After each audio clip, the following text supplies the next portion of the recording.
Hi friends, thought of the day. நல்லதே நினையுங்கள், நல்லதே நடக்கும். இன்னைக்கு நம்ம பார்க்க போகிற ரெசிபி காடை கிரேவி. ஒரு கடாய் எடுத்துக்கோங்க, அடுப்பை ஆன் பண்ணிக்கோங்க. 4 teaspoon til oil, 4 teaspoon rice bran oil add பண்ணிக்கோங்க.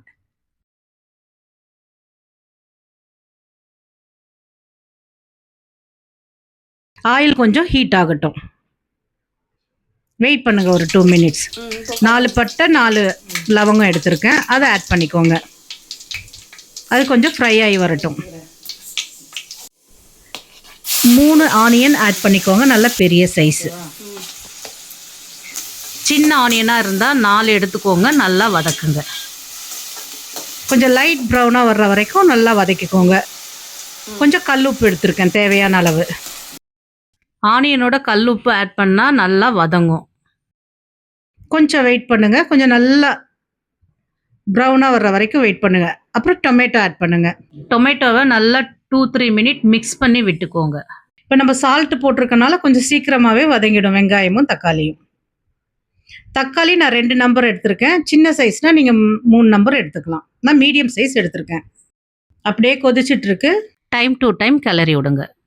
கொஞ்சம் முழுசாக இருந்தால் கொஞ்சம் நல்லா அதை மேட்ச் பண்ணி விட்டால் கொஞ்சம் நல்லா வதங்கும் சீக்கிரம். நெக்ஸ்ட்டு கொஞ்சம் நேரத்தில் இஞ்சி பூண்டு, ரொம்ப வதங்க வேண்டாம், ஓரளவுக்கு வதங்கினா போதும். இஞ்சி பூண்டு பேஸ்ட் ஆட் பண்ணிக்கலாம். அது ஒரு 2 டீஸ்பூன் எடுத்து வச்சுருக்கேன் இஞ்சி பூண்டு பேஸ்ட். அதை போட்டு கொஞ்சம் நேரம் வதக்குங்க. ஆனியன்லாம் ரொம்ப ரெட்டிஷாக வரணும்லாம் இல்லைங்க, ஒரு மீடியமாக வந்தாவே போதும். கொஞ்சம் ஆயிலெலாம் பிரிஞ்சு வர்ற மாதிரி இருக்கும். கொஞ்சம் அப்படியே ஒரு 2-3 மினிட்ஸ் விட்டுட்டு அப்படியே கொஞ்சம் கொஞ்சமாக வதக்குங்க.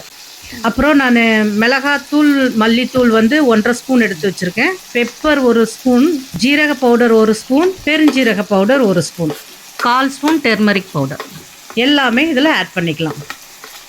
1 by 1 ஆட் பண்ணிவிட்டு இப்போ சில்லி பவுடர் ஆட் பண்ணுறேன். இதில் சில்லியும் கோரியண்டர் பவுடர் 2 சேர்த்துங்க, 1.5 ஸ்பூன் நான் எடுத்திருக்கேன்.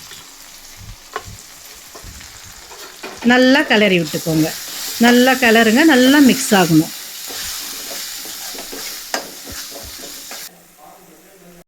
அஞ்சு காடை வாங்கி வச்சுருக்கேங்க, அதை ஆட் பண்ணிக்கலாம். இது 4 பேர் தாராளமாக சாப்பிட்லாம். மசாலாலாம் காடையில் படுற மாதிரி மிக்ஸ் பண்ணி எடுத்துக்கணும்.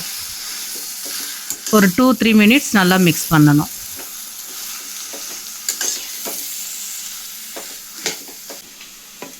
ரெண்டு க்ரீன் சில்லி, 2 ரெட் சில்லி, கொஞ்சம் கருவேப்பிலை ஆட் பண்ணிக்கோங்க.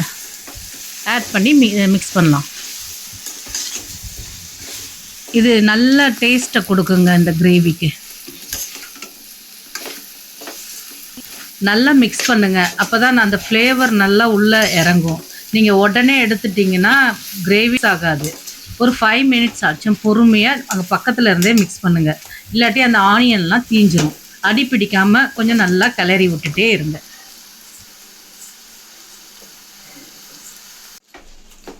நல்ல பெரிய டம்ளரில் 1 டம்ளர் தண்ணி ஊற்றிக்கோங்க. அது இந்த கிரேவிக்கு போதும். நல்லா வேகணும். ஊற்றிட்டு ஒரு 10 மினிட்ஸ் நல்லா வேக வைங்க. நடுவில் கிளறி விட மறக்காதீங்க. கொஞ்சம் ஸ்டவ்வை ஹையில் வச்சு நல்லா பாயில் பண்ணுங்கள். ஆஃப்டர் 5 மினிட்ஸ் திரும்ப ஓப்பன் பண்ணி நல்லா கிளறி விடணும்.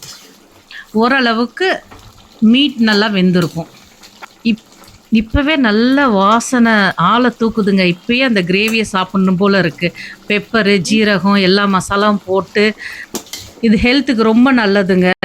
காடையுமே சிக்கனை விட ரொம்ப ஹெல்த்துக்கு நல்லதுங்க. இதில் நிறைய பெனிஃபிட் இருக்குது. செஞ்சு உங்கள் ஃபேமிலிக்கு கொடுங்க. மந்த்லி ஒரு 2 டைம்ஸ் ஆச்சும் செஞ்சிங்கன்னா எல்லோரும் விரும்பி சாப்பிடுவாங்க. இந்த காடை ரொம்ப டேஸ்டியாக இருந்தது. நீங்களும் செஞ்சு சமைச்சு பார்த்துட்டு எனக்கு எப்படி இருந்ததுன்னு சொல்லுங்கள். காடை நல்லா ரெடி ஆகிட்டு வருதுங்க. இதில் பெப்பரும் தனியாகவும் ஆட் பண்ணிக்கோங்க. நல்லா கிளறுங்க. நல்லா கெட்டியாக ஆற வரைக்கும் ஒரு 2-3 மினிட்ஸ் கிளறுங்க. காடை கிரேவி ரெடிங்க. ரொம்ப சூப்பராக, ரொம்ப நல்லா இருந்தது. நீங்களும் ட்ரை பண்ணி பாருங்கள் உங்கள் வீட்டில். உங்களுக்கு இந்த வீடியோ பிடிச்சிருந்தா லைக் பண்ணுங்கள், ஷேர் பண்ணுங்கள், சப்ஸ்கிரைப் பண்ணுங்கள். தேங்க்யூ ஃபார் வாட்சிங். I hope you have a nice day.